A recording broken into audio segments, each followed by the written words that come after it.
యేసుక్రీస్తు వారు ఈరోజు మనకు అందిస్తున్నటువంటి వాగ్దానం కొరింథీయులకు రాసిన మొదటి లేఖ 2వ అధ్యాయం 15వ వచనం.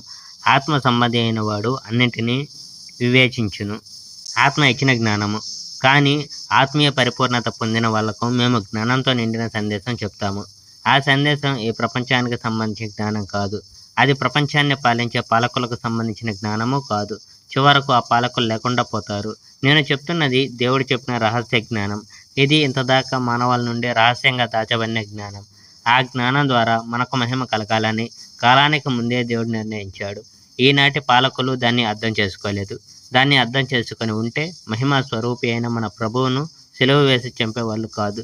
దీని గురించి ప్రవచనాల్లో ఈ విధంగా రాయబడి ఉంది: దేవుడు తనను ప్రేమించిన వాళ్ళ కోసం సిద్ధంగా ఉంచిన వాటిని ఎవరి కళ్ళు చూడలేదు, ఎవరి చెవులు వినలేదు, ఎవరూ వాటిని ఊహించలేదు.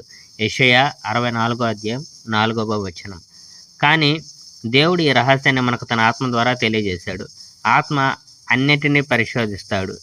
దేవునిలో దాగి ఉన్న వాటిని కూడా పరిశోధిస్తాడు. మానవుల్లో ఉన్న ఆలోచనలు అతనిలో ఉన్న ఆత్మకు తప్ప ఇతరులకు తెలియదు.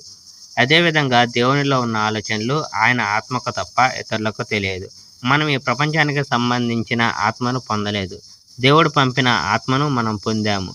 తాను ఉచితంగా ఇచ్చిన వాటిని గురించి మనం తెలుసుకోవాలని ఆయన ఉద్దేశం.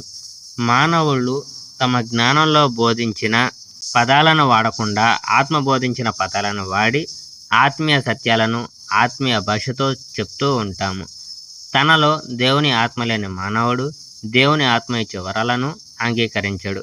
అతని కవి మూర్ఖంగా కనిపిస్తాయి. వాటిని ఆత్మీయంగా మాత్రమే అర్థం చేసుకోగలము కనుక అతడు వాటిని అర్థం చేసుకోలేడు.